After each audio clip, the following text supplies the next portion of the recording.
Bonjour à tous, merci de choisir Sud FM Sen Radio pour vous informer à la une de l'actualité de ce 2 avril. 5 nouveaux cas de coronavirus au Sénégal, 195 au total depuis le début de l'épidémie. Cela fait un mois que le coronavirus sévit au Sénégal. Le ministère de la Santé a fait le point mensuel de la lutte. 55 patients sont guéris, un décès enregistré, une évacuation et 138 malades traités à l'hydroxychloroquine. Les résultats sont probants, mais attention à l'automédication. Elle est dangereuse, alerte le professeur Seydi. 56 lits de réanimation sont disponibles à Dakar pour le Covid-19. Le dépistage de masse n'est pas encore envisagé. 1738 tests réalisés par l'Institut Pasteur de Dakar depuis le début de l'épidémie. L'Institut a une capacité de 500 tests jour avec un laboratoire mobile déjà installé à Touba, un autre en cours à Ziguinchor. Toutes les mesures adéquates ont été prises, affirment les autorités médicales. Il y a des manquements, estime l'Alliance And Guessum, qui note dans certains districts sanitaires qu'il n'y a pas assez de matériel de protection. Nous ferons largement le point dans cette édition. Et puis dans le monde, le coronavirus poursuit sa progression. Le coronavirus a fait au moins 48 000 décès dans le monde, dont 13 000 en Italie, au moins 10 000 en Espagne. Voilà pour les titres. Bonjour à tous, bienvenue à Santuna sur la mise en onde. Premier bilan mensuel du Covid-19 au Sénégal. Un mois après l'annonce officielle du premier cas, le Sénégal enregistre 195 personnes contaminées, 55 sont guéries, 138 en traitement, un décès et une évacuation. Le ministre de la Santé, Abdoulaye Diouf Sarr, a fait le point. On l'écoute. Le ministère de la Santé et de l'Action sociale a reçu les examens virologiques. 5 sont revenus positifs. Il s'agit de 2 cas importés et de 3 cas contacts suivis par nos services. Par ailleurs, j'informe que 10 patients hospitalisés sont guéris aujourd'hui et sortiront dans les heures qui suivent. À ce jour, 195 cas ont été déclarés positifs. Malheureusement, ont évacué. Donc, on a 138 patients à ce jour en traitement. Le ministère de la Santé et de l'Action sociale renouvelle à la population son appel au respect strict des recommandations et de toutes les mesures de prévention individuelle collective. Vous venez de suivre quelques précisions du ministre de la Santé, Abdoulaye Diouf Sarr, qui a fait le point mensuel ce matin. Le Sénégal a enregistré depuis le début de l'épidémie 195 cas, en tout 55 guéris, 138 encore sous traitement, et de l'espoir dans la lutte contre ce Covid-19. Les 55 patients guéris confortent l'efficacité de l'hydroxychloroquine pour le traitement des malades atteints du nouveau coronavirus. Les services des maladies infectieuses espèrent plus de résultats dans les prochains jours. Cette molécule sera combinée à l'azithromycine pour plus d'efficacité. Les autorités mettent cependant en garde contre l'automédication très dangereuse. Babacar Samb. Sur les 195 cas officiellement déclarés positifs au Covid-19, 55 patients ont retrouvé la santé grâce à l'hydroxychloroquine qui confirme son efficacité chez les malades. Professeur Moussa Seydi, chef du service des maladies infectieuses à l'hôpital de Fann. Mais les résultats que nous avons constatés nous rassurent et rassurent toute mon équipe et nous allons continuer dans ce sens. Nous allons même mieux, dans les jours à venir, y associer de l'azithromycine, ce qui devrait nous permettre d'avoir de meilleurs résultats. Cependant, la prise en charge ne doit pas se limiter au traitement spécifique, c'est tout un package. Les autres aspects thérapeutiques doivent être de mise pour espérer plus d'efficacité. Nous devons en même temps traiter les comorbidités, parce que nous avons des patients qui nous viennent avec beaucoup d'autres pathologies associées, telles que le diabète, l'hypertension artérielle, l'insuffisance rénale, l'hypothyroïdie. Nous devons aussi prévenir les complications, telles que la maladie thromboembolique. Cette maladie peut se compliquer d'embolie pulmonaire et tuer le malade. Nous devons aussi prévenir les surinfections. Chez certains sujets qui ont une atteinte pulmonaire, nous devons donner des antibiotiques pour éviter que la surinfection n'emporte le malade. Le professeur insiste encore une fois sur ce fait. Ces résultats obtenus ne doivent en aucun cas pousser à l'automédication qui reste dangereuse. Et c'est pour éviter d'avoir des effets secondaires inconnus et gravissimes peut-être. Toutefois, il est important de souligner que le combat n'est pas le combat de la prise en charge, mais la riposte, c'est avant tout la prévention. Et la prévention passe par respecter les mesures qui ont été proposées par le ministère de la Santé et de l'Action sociale. C'est ce respect des mesures édictées qui nous fera gagner la guerre.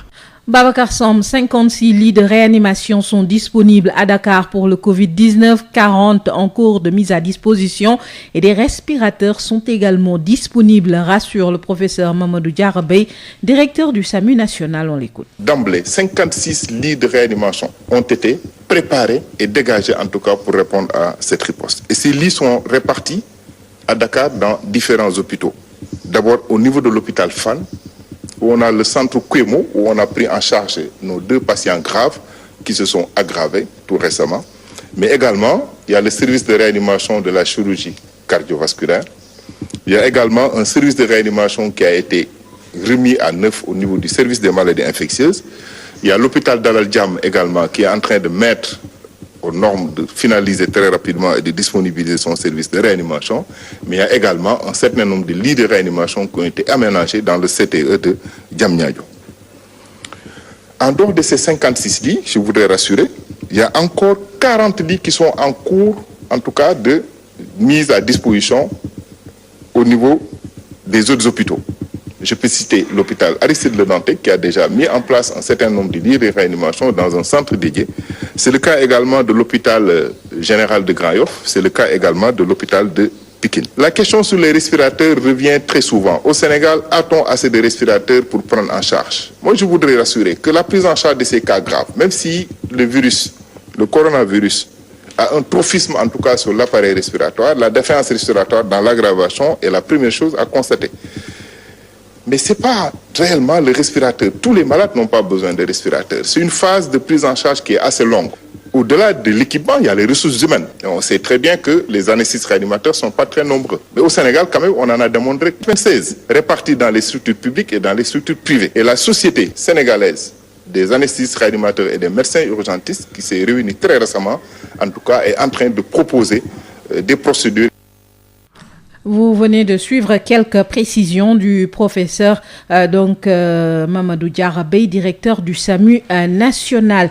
1738 tests ont été réalisés par l'Institut Pasteur de Dakar, des tests à majorité pratiqués sur des malades hospitalisés, sur les cas suspects et les cas contacts à haut risque. L'Institut Pasteur projette de renforcer sa capacité qui est actuellement de 500 tests jour pour atteindre 1000 tests. Un laboratoire mobile a déjà été installé à Touba, un autre en cours de réalisation à Ziguinchor. Les précisions avec Ndeye Mariam Ndiaye. C'est depuis le 26 février que l'Institut Pasteur a démarré l'identification des cas suspects et depuis ce jour, le nombre d'échantillons ne cesse de croître. Il est passé d'une 50aine pour atteindre la barre des 200 cas testés. L'Institut Pasteur dispose de matériel capable de réaliser plus de 500 tests par jour et ce chiffre pourrait être doublé selon le directeur de l'Institut Pasteur, le Dr Amadou Alfassal.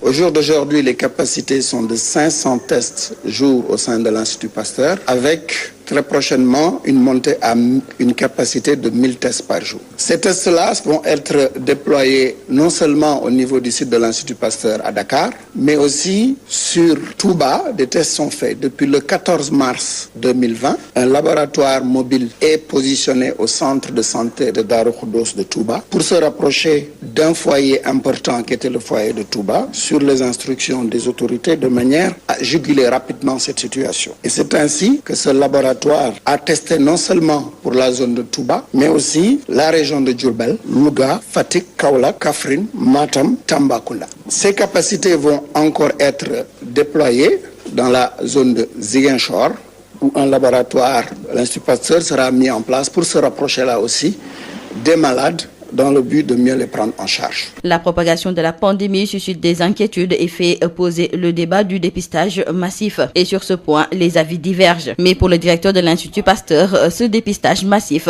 ne se justifie pas ici au Sénégal. Il ne se justifie pas aujourd'hui un dépistage massif qui présente des limites importantes compte tenu des capacités existantes et des aspects logistiques. La situation du Sénégal ne le justifie pas, c'est pourquoi, jusqu'à présent, il a été mis en place cette stratégie pour laquelle chaque personne qui est considérée comme un cas suspect va être prélevée et son échantillon transmis pour test. Ici en Afrique, des pays comme l'Afrique du Sud et le Cameroun ont opté pour le dépistage massif, même cas de figure en Allemagne. D'ailleurs, Mariam Ndiaye lutte contre le Covid-19. Les districts sanitaires de Pété, Dagana, Linguère, entre autres, manquent encore de matériel de protection, combinaisons, gants, flacons de gel et masques, des manquements dans la répartition que dénonce le SUTSAS qui appelle le gouvernement qui a certes fait des efforts à combler ce déficit. Le personnel de santé est exposé, alerte le coordonnateur de l'Alliance And-Gueusseum, secrétaire général national du SUTSAS, Mbalo Diatiam, interrogé par Mame Diarra Da Silva. Le souci, c'est que notre cri de guerre avait été entendu relativement au déficit qu'on avait de matériel et d'outils de protection. Il y a eu des efforts qui ont été faits, donc ça et là, parce que des équipements ont été acheminés dans les régions. Donc ces équipements sont gérés ou bien répartis par les comités régionaux de gestion de ces trucs-là. Mais on nous signale par endroit beaucoup de manquements. Et donc, et pour exemple, nous avons, pour ce qui est du district de Pété, des informations nous ont été remontées le 31 mars. Et pour le Pété, il n'y avait que 4 équipements de protection individuelle pour tout le district, 5 flacons de gel de 500 millilitres, donc, et une boîte de masques pour chaque poste de santé. Vous voyez, pour ce qui est de Dagana, on nous avait signalé qu'il y avait 6 masques par poste ou point de prestation de service, un flacon d'alcool par poste et 2 équipements EPI, 2 équipements donc de protection individuelle pour le centre et 0 paire de gants. Et pour ce qui concerne le district de Linguère, donc pour ne citer que ces districts-là, chaque suite avait reçu 25 masques et rien, donc pour le reste, donc des équipements. Donc nous voyons que même si des efforts ont été faits au plan régional, mais la distribution au sein des districts et pour ce qui est des postes de prestation, donc il y a donc des gaps à combler encore. Mais qu'est-ce qui pose problème dans la répartition? Bon, on ne sait pas trop. Donc, c'est vrai, il y a une tension au plan international donc de ces équipements-là parce que les pays qui les fabriquent en ont beaucoup plus besoin que nous. Nous avons effectivement un besoin de rationalisation, mais aussi, il y a aussi un impératif, c'est celui de protéger le travailleur. Parce que celui qui est en contact avec le malade, et il est le premier et le dernier rempart. Et s'il est contaminé aussi, donc il est mis en quarantaine. S'il est contaminé aussi, il contamine sa famille et il devient un vecteur donc dangereux que les autres. Donc, de ce point de vue, nous gagnerons donc à les protéger davantage. On ne fera jamais assez pour eux. Si on considère que si un masque, on le porte pour 3 heures de temps seulement, vous voyez la consommation de masques par jour, rien que pour les infirmiers et chefs de poste de santé, qui tournent autour de 1700 et quelques. Vous voyez ce que ça fait comme besoin journalier. Donc il y a un déficit qu'il faut combler. Nous le réclamons aussi, nous ne le réclamerons jamais assez, davantage de protection et davantage d'équipements de détection de cette maladie-là. Vous venez de suivre la réaction de Mbalo Diatiam, secrétaire général du SUTSAS, membre de l'Alliance And-Gueusseum, interrogé par Mame Diarra Da Silva. L'apparition du Covid-19 perturbe le travail des vigiles entre réaménagement des horaires, obligation du port de masque. Certains sont tenus de se conformer aux mesures prises par les services pour lutter contre la maladie. Ce n'est pas le cas pour tous les vigiles. C'est un reportage de Adi Fatou Bari. Ils sont souvent positionnés à l'entrée des entreprises privées comme publiques. Les vigiles, chargés d'assurer la sécurité des lieux qu'ils gardent, ont pour certains vu leurs horaires de travail réaménagés. C'est pour se conformer aux mesures de couvre-feu en cours dans le pays. De 6h à 7h. Mais en ce moment-là, puisque la maladie là, on a changé maintenant. C'est de quelle heure à quelle heure maintenant? De 6h à 17h. Ceux qui doivent venir à 15h, on a changé de planning. Ils viennent à 15h, ils détendent à 23h. Donc il y a le couvre-feu. Bon, nous avec le couvre-feu, on n'a pas de problème. Parce que nous sommes des agents de sécurité. Avec notre badge, on peut circuler. Au lieu de travail de 7h à 15h, qui fait de 7h à 19h. Leur métier fait qu'ils sont obligés d'être à proximité des personnes qui entrent ou sortent de leur lieu de travail. Et pourtant, tous ne disposent pas de mesures de protection. Non, pas encore. Bon, moi, en personne, je les jette 24 heures et je les jette dans le poubelle. Mais à côté, d'autres en ont. On nous a fait aussi des gels antiseptiques, on nous a fait aussi des masques On a aussi des savons, des javel, tout ça, on a ça. Le coronavirus affecte fortement le monde des affaires, ce qui se traduit par la mise sous chômage partiel de beaucoup de collègues de ce vigile. Ils sont nombreux, on a diminué beaucoup de personnes. Oui. Oui, ils vont aller rester chez eux jusqu'à la fin de la maladie. Après, on reprend. Vigiles, gardiens, veilleurs de nuit, ces hommes qui assurent la sécurité des personnes et des biens continuent de faire leur travail tout en assurant se conformer aux mesures édictées. Un reportage de Hadji Fatou Bari chez les vigiles en ce temps de pandémie. Les calèches, on en parle, moyen de transport colonial. Les calèches continuent encore de rythmer les artères de la ville de Rufisque. Le secteur vit des moments difficiles à cause de la concurrence et les travaux du train express régional sont venus aggraver leur situation. Un reportage signé Josette Kali. Elle faisait partie des moyens de transport les plus convoités par les habitants des 4 communes de plein exercice. Assis sur leur calèche peint aux couleurs du drapeau national ou aux couleurs de leurs AIC respectives, Doudou et Saliou conduisent ces calèches depuis des années maintenant. 2008 là a commencé à faire liggéey. 30 ans. 30 ans yaa ngi fi. Waaw maa ngi fii ci liggéey waaw. Voiture nga mos a xam. Waaw voiture laa mos a xam fii waaw. C'est dans un lieu pas commode qui leur sert de garage où dégage une odeur nauséabonde qui liste leurs difficultés auxquelles sont venues s'ajouter les barrières imposées par les travaux du train express régional. wax dëgg yàlla am place pour nu gaare moo ñu te soo xoolee surtout oto yi moom defuñ nu ñuy dara dinañu am yenn saa yi jafe-jafe oto yi parce que même boo yoree voiture oto foo dajeeg moom donte kon yaa am priorité dañu lay jaay doole parce que dañuy jàpp ne heure boo laalantee ak moom yow yi dañ koy fay boo xoolee côté Dangu bi noonu ñoom am nañu jafe-jafe trop parce que daan nañu ñëw dugg si marché terre bi téye na leen boo xoolee seen liggéey ni mu demee woon métti na si ñoom trop. Même si au fil des années les autobus et clando leur ont ravi la vedette, ces calèches assurent toujours la navette dans plusieurs dessertes de la ville de Rufisque au grand bonheur de leurs propriétaires. fii ay voiture Mérina la ñu Thiawlène ak Colobane ak Kirikaw dinañu daw côté Dangu Sandu Koursu Fass ay Diorga Chérif ay côté Santhie ba retour bi instant bi ni 200 francs la mu ngi nekkoon 150. waaw ci voiture bi alhamdulilah maa ngi ciy sant yàlla bu baax parce que maa ngi ciy yor sama kër tabax naa ci def naa ci lépp daal wax dëgg yàlla. Il est quasi impossible de voir maintenant ces calèches à Dakar ainsi qu'à Gorée, mais cet héritage du colon continue d'animer les rues des villes de Rufisque et de Saint-Louis, et ce malgré l'évolution notée dans le milieu du transport. Un reportage de Josette Callier. Puis à Saint-Louis, 5 membres d'une bande de malfaiteurs arrêtés. Ils profitaient du couvre-feu pour cambrioler des commerces. Ils ont été arrêtés par la police cette nuit. 2 receleurs également arrêtés. L'enquête se poursuit. Avis de vent fort en cours sur la Grande Côte Dakar, la Petite Côte.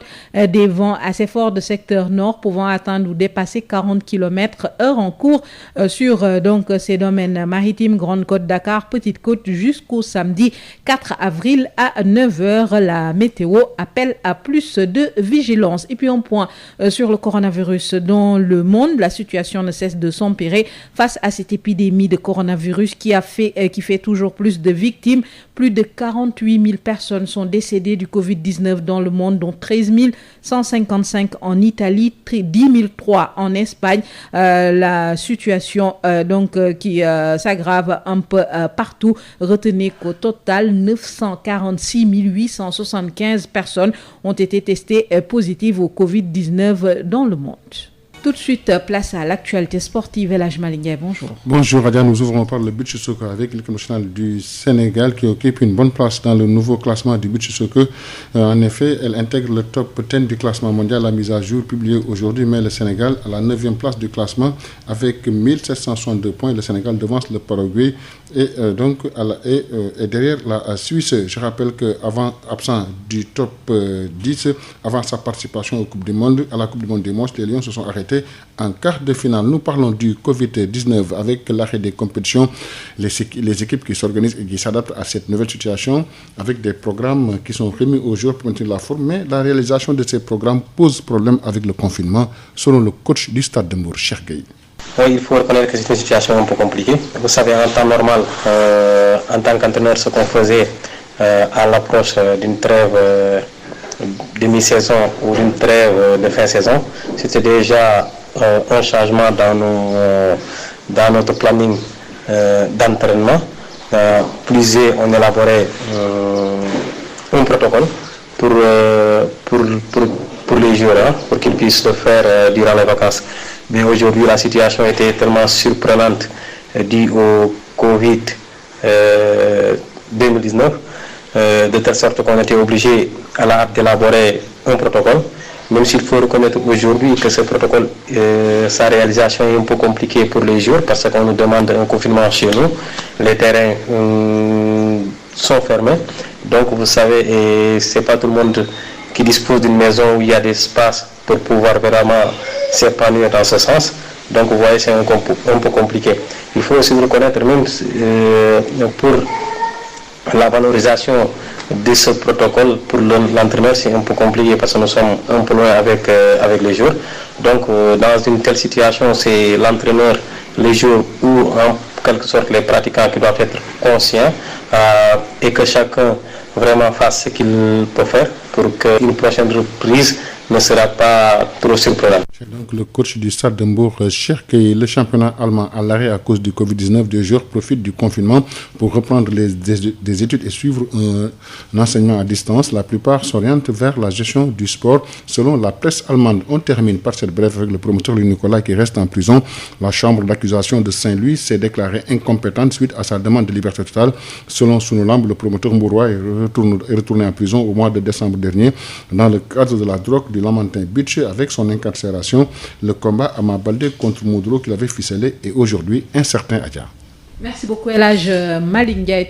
Fin de cette édition, je vous rappelle les principaux titres développés. Le point mensuel de l'épidémie au Sénégal. 5 nouveaux cas de coronavirus enregistrés aujourd'hui, 195 au total depuis le début de l'épidémie. Cela fait un mois. Le ministre de la Santé a fait le point mensuel de la lutte ce matin. 55 patients sont guéris, un décès enregistré, une évacuation et 138 malades traités à l'hydroxychloroquine. Les résultats sont probants, mais attention à l'automédication, elle est dangereuse, alerte le professeur Seydi. 56 lits de réanimation sont disponibles à Dakar pour le Covid-19.